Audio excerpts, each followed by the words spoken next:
Welcome to Writing While Black. I'm Lakeisha, High Priestess of the Story Temple, and your host. This podcast is for Black and Brown writers who are tired of surface level advice and are ready to understand what's truly blocking their writing.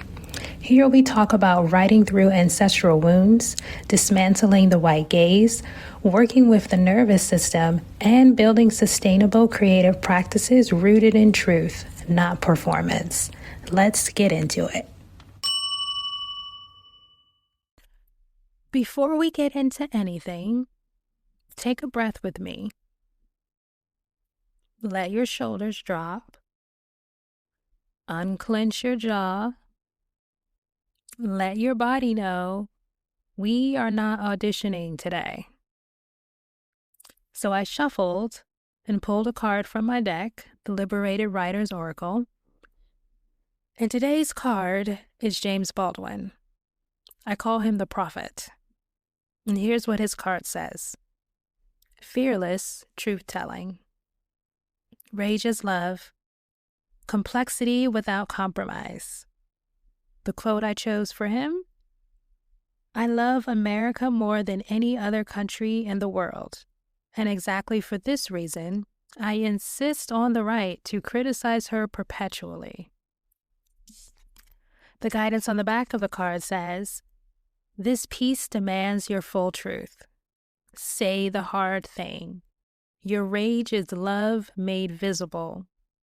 Don't soften the edges. Let that sit for a minute. Let the words settle. When I wrote the card, it didn't feel like boldness. It didn't feel like being bold. It felt more like refusal and being unwilling. Unwilling to dilute, unwilling to perform, unwilling to beg for entry, right? So in the last episode, we talked about silence, the wound that keeps you from speaking at all.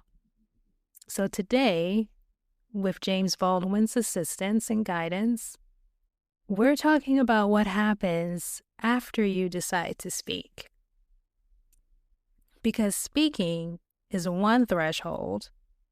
Refusing to soften what you say once you've crossed that threshold, that's another animal altogether. So there's this wound I see in Black and Brown writers. I also see it in myself. I call it the worthiness wound. The worthiness wound is the belief that you must earn the right to speak, right? It says, let me prove I'm thoughtful first. Let me sound balanced. Let me not come off as too emotional. Let me universalize this. Let me explain so nobody feels left out. Let me show that I'm fair. And before anyone critiques you, you've already critiqued yourself. Before anyone edits you, you've already softened the blow. Nobody had to silence you. You negotiated with yourself. You did it to yourself. And that's the wound. The worthiness wound teaches you that your truth is only acceptable if it's digestible. And so you start cooking your work for somebody else's stomach. So let's make this practical, because you all know how I am. You write a line that says, white publishing does not know what to do with unfiltered Black interiority. And then you think, after writing it, is that too much? Am I being divisive? Should I say traditional publishing instead? Should I make it less direct? Should I add something so that people know that I'm not anti-white? You ever done that? That internal negotiation? I've done that. But that's not craft. That's survival logic leaking into your art. The craft will ask, is this precise? Is this clear? Is this doing what I need it to do? The worthiness wound asks, will they still like me after I write it? Will they like me? Those are not the same question. And this is where James Baldwin becomes the medicine. Baldwin did not write to be liked. He didn't give a fuck about that. He wrote to be exact. He addressed America plainly. Remember, he loves America, and he insists that because of his love for America, he has the right to criticize her perpetually. He addressed the Black community plainly. He addressed himself very plainly. He did not pretend neutrality was possible. He did not disguise confrontation as being balanced. He did not soften his moral clarity to widen his market. He didn't do any of that. He understood something deeply spiritual. If you betray your clarity, you lose your authority. And as I'm sure you know, Baldwin had authority. Not because he was loud, not because he was trendy. It was because he refused to lie. He refused to pretend confusion when there was none. He refused to pretend innocence when there was real harm. And that refusal is what made his work still breathe. So let's slow this down a little bit. There is a difference between precision and palatability. Precision is craft. Palatability is politics. Precision says, let me sharpen this sentence so it cuts clean. If you're a card slinger like me, that's very King of Swords energy. Palatability says, let me dull this sentence so it doesn't cut at all. One is artistic, one is defensive.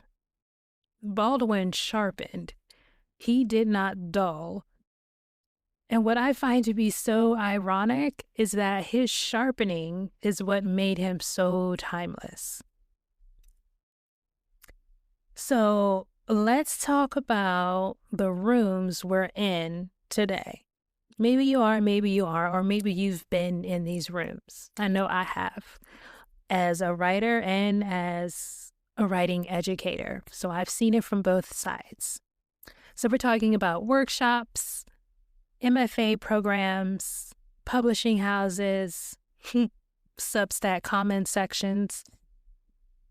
You write something honest and true, and someone comes at you in your comment section, or they say it to your face if you're in a in-person environment, or maybe like on a Zoom call or something like that in a writing circle. So someone says, this feels angry. I didn't relate. I didn't get it. Can you make it more accessible? And the quiet message underneath that, simple phrase, simple sentence is, make this easier for me. Instead of asking, who is this for? Asking yourself, not them, asking yourself because you're the one who wrote it. Who is this for? You start adjusting, or you do it automatically without even thinking about it. You confuse, I didn't relate with this failed. The truth is, not being relatable to everyone is not a craft flaw. It's also not a character flaw on your part as the writer. It's specificity. And specificity is power.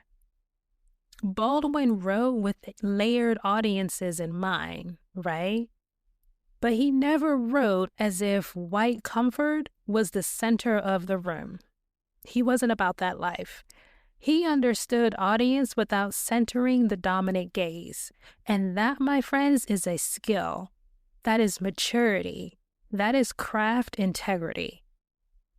So, y'all know I like to talk about the nervous system and the body. Let's bring this back to the body now. When you write something that might disrupt comfort of somebody else, what happens physically? Think about it. Does your chest tighten? Do you reread the sentence, 11 times? Do you start adding disclaimers? It's not intellectual doubt. It's a somatic memory. Somewhere along the line, being told you're too much cost you something. So now your body anticipates that cost before it even arrives. And instead of waiting to see what actually happens when you say the hard thing, you shrink preemptively. That is a worthiness wound protecting you from a danger that might not even be present. So Baldwin never wrote as if he had to earn his humanity. He didn't write like that. He wrote from the assumption that it was already his, because it was. That is a shift. When you write as if you must earn your place, your sentences apologize. But when you write as if your place is already secured, because it is, your sentences stand. Authority in writing is not volume. It's posture.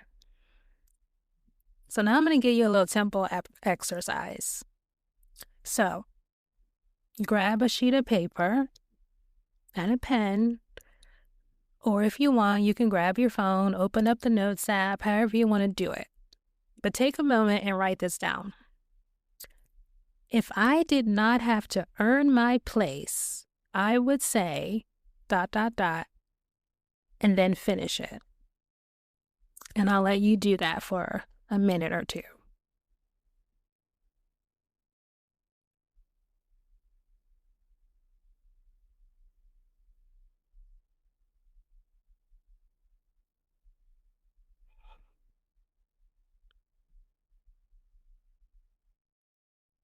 If I did not have to earn my place, I would say ... Don't overthink it. Now, I want you to write this.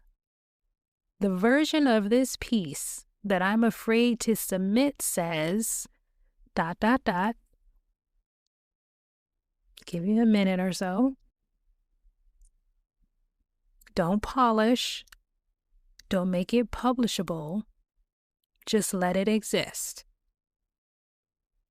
The version of this piece that I'm afraid to submit says ...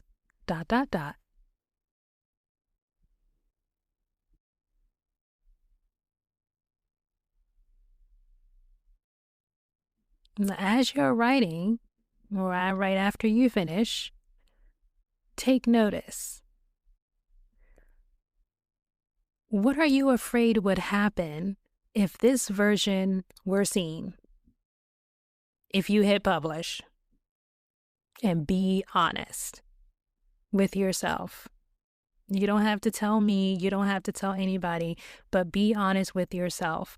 What are you afraid would happen if this version of what you just wrote, if you didn't have to earn your place, were seen? The answer will tell you exactly where the worthiness wound is sitting. So if this is landing, if you're recognizing how often you negotiate your truth before anyone asks you to, it's not random, it's a pattern. And patterns are workable. The silence wound keeps you from speaking. The worthiness wound keeps you from standing 10 toes down in what you say. They layer. They reinforce each other. And this is why I created my free guide, The 3 Wounds Blocking Your Writing. It's not to hype you up, but it's to give you language around what's happening inside your creative process. That's one of the beautiful things about spirituality. It gives us language for what's happening. Because once you can see the wound, you can decide whether you want to keep obeying it, whether you want to continue to allow it to control you. James Baldwin did not dilute himself to widen his welcome. He widened the conversation by refusing to dilute. That's different. You don't owe anyone neutrality. You don't owe anyone comfort. And you don't owe anyone a softened version of your clarity. Refusal is not aggression. Refusal is alignment. Your truth does not need to audition. I will see you in the temple. That's it for today's episode. If this resonated, make sure you're subscribed so you don't miss what's next. And if you want to go deeper, check the show notes for ways to work with me inside the Story Temple. Until next time, take care of your body and keep writing towards your truth.